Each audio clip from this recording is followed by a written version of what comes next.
Campaign Sadak സുരക്ഷാ അഭിയാനിൽ കേന്ദ്രമന്ത്രി നിതിൻ ഗഡ്കരിയൊപ്പം അമിതാഭ് ബച്ചൻ ഉൾപ്പെടെയുള്ളവർ സംസാരിച്ചുകൊണ്ടിരിക്കുകയാണ്. അതേസമയം വയനാട്ടിലെ നരഭോജിക്കടുവയെ പിടികൂടണമെന്ന ആവശ്യം ശക്തമായിരിക്കുകയാണ്.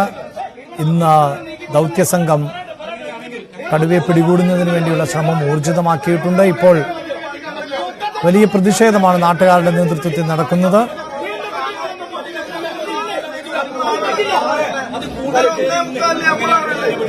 കാട്ടില് ഇവരറിയില്ല എവിടെ കാടുണ്ട് എന്ത് കാടുണ്ട്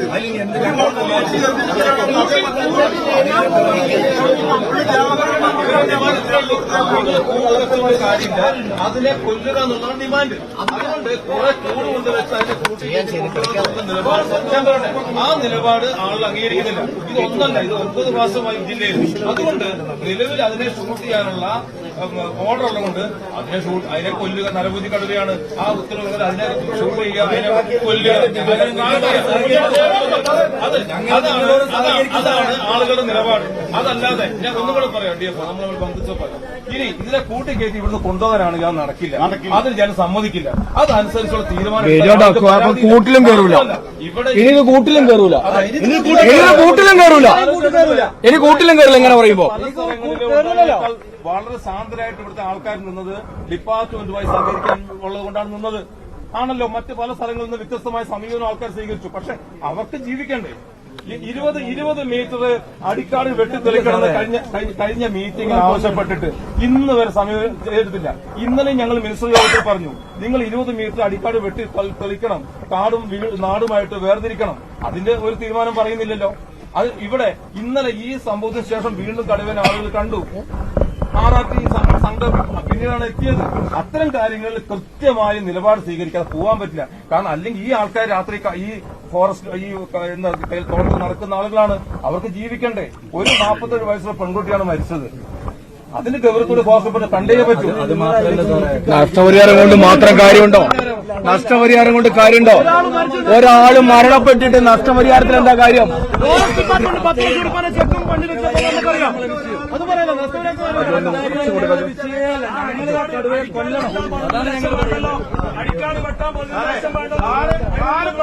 മീറ്റിംഗിൽ അടക്കം എടുത്ത തീരുമാനം സാർ അതിന് എന്ത് നടപടി സ്വീകരിച്ചു? ഈ അടിക്കാട് സാറ് മുമ്പിൽ നിന്ന് മിനിസ്റ്ററെടുത്തിരുന്ന് തീരുമാനിച്ചു കൊല്ലാം. പക്ഷെ അതിലൊരു പ്രൊസീജിയർ ഈ നിമിഷം വരെ പൂർത്തിയായില്ല. അരുൺ സെക്രട്ടറി എത്തിയില്ല. ഞങ്ങൾക്ക് വിശ്വാസമുള്ള ഉദ്യോഗസ്ഥൻ വന്നിട്ടില്ല. ഞങ്ങളിനി എന്ത് ചെയ്യണം? ജയസാറൊക്കെ ഉണ്ടല്ലോ, വിദഗ്ധമായ ആളുകൾ സൈഡിൽ മാറിയിരിക്കുന്നുണ്ടല്ലോ. എന്താണ് ഈ കേരളത്തിൽ എവിടെ വന്യമൃഗ ആക്രമണം ഉണ്ടെങ്കിൽ വെടിവെക്കാൻ ഈ അരുൺ സെക്രട്ടറിയെ മാത്രമേ ഉള്ളൂ സാറ്. ഡോക്ടർമാർ വന്നില്ല, വേറെ അവര് വെയിറ്റ് ചെയ്യില്ല, നടപടി തുടങ്ങ്. ഞങ്ങൾ നിങ്ങളോട് സഹകരിക്കാൻ തയ്യാറാ. പക്ഷെ ഞങ്ങൾക്ക് ഒരു കണ്ടീഷൻ ഉണ്ട്, എനിക്ക് ഒന്നിട്ടേ കൊണ്ടുപോകാൻ പറ്റും, അല്ലെങ്കിൽ വശമാവും. മറുപടി പറയട്ടെ, മറുപടി പറയട്ടെ. പിടിക്കില്ലെന്നേ. ഞങ്ങളിതിനെ പിടിക്കാൻ വേണ്ടി ഇവിടെ വന്നേക്കണം. അതിനെ ഓടിച്ചിടാനാണെങ്കിൽ എന്റെ സാറേ, അല്ല ഇതിലൊരൊറ്റ കാര്യം സാറേ, ഒരൊറ്റ കാര്യം ചോദിച്ചോട്ടെ. DFO സാറേ, ഒരു കാര്യം ചോദിച്ചോട്ടെ. നിങ്ങൾ പറഞ്ഞു അതിനെ ഓടിക്കാനല്ല ഞങ്ങൾ ഇവിടെ നിൽക്കുന്നതെന്ന്.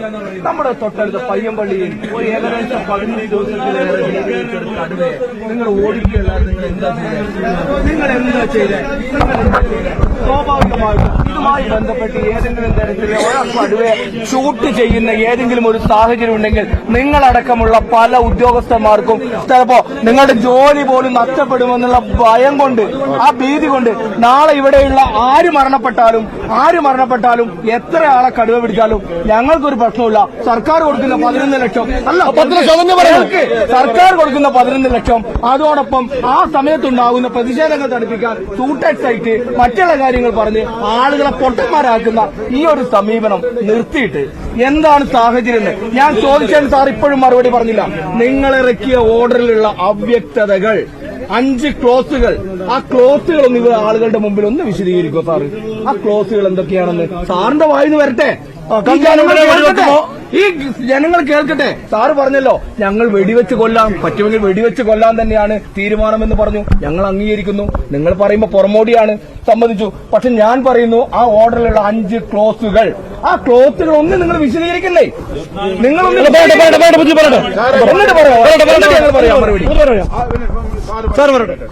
വെടിവെച്ച് കൊല്ലണമെന്നുള്ള ആ ഒരു ഓർഡർ കിട്ടാനായിട്ട് നിങ്ങൾ നിസ്സാരമായിട്ട് നിങ്ങളത് എടുക്കില്ല. ഞാനാണ് ചീഫ് വൈൽഡ് ബോർഡിന്റെ അടുത്ത് സംസാരിച്ചത്.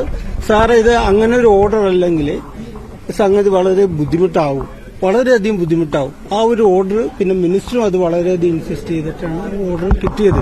ഇനി നമുക്ക് ആ ഓർഡർ കിട്ടിയ സ്ഥിതിക്ക് നമുക്ക് ഇനി അത്ര വലിയ ഭയപ്പെടാനൊന്നുമില്ല. നമുക്ക് ഏത് കണ്ടീഷനും വേണമെങ്കിലും ചെയ്യാം. അതില് നമ്മൾ എന്താ ചെയ്യണമെന്ന് വെച്ചാല് ഈ കേജിങ്ങും ഇതും ട്രയാങ്കുലൈസേഷനും നമ്മൾ ട്രൈ ചെയ്താൽ, ഇപ്പൊ ഞങ്ങളുടെ കേസിൽ ആ ആനയ്ക്ക് ചത്തതിന്റെ കേസിൽ എത്ര കേസിലെ പ്രതിയാണെന്നറിയാമോ ഞാനൊക്കെ? നിങ്ങളോട് ഇതൊന്നും പറയുന്നില്ലല്ലോ. ഞങ്ങൾ ചീഫ് വൈൽഡ് ബോർഡ് ഞാൻ ഉൾപ്പെടെ ആ തണ്ണീർക്കൊമ്പനൊക്കെ ചത്തതിനൊക്കെ പ്രതികളാണ് ഞങ്ങൾ ഉൾപ്പെടെ. വേറൊരു വിഭാഗം ഇന്നലെ വിളിച്ചിട്ട് പറയുകയാണ് നിങ്ങൾ ഷൂട്ട് ചെയ്താൽ നിങ്ങളെ പ്രതിയാക്കി കേസെടുക്കും. ഇല്ല, ഞാൻ അദ്ദേഹം ഞാനത്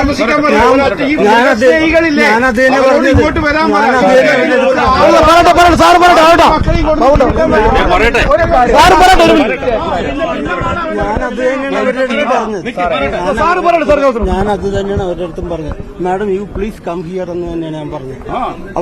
അവരൊക്കെ അവിടെ ടൗണിൽ ഇരുന്നിട്ട് അതും ഇതും പറഞ്ഞാൽ പോരല്ലോ.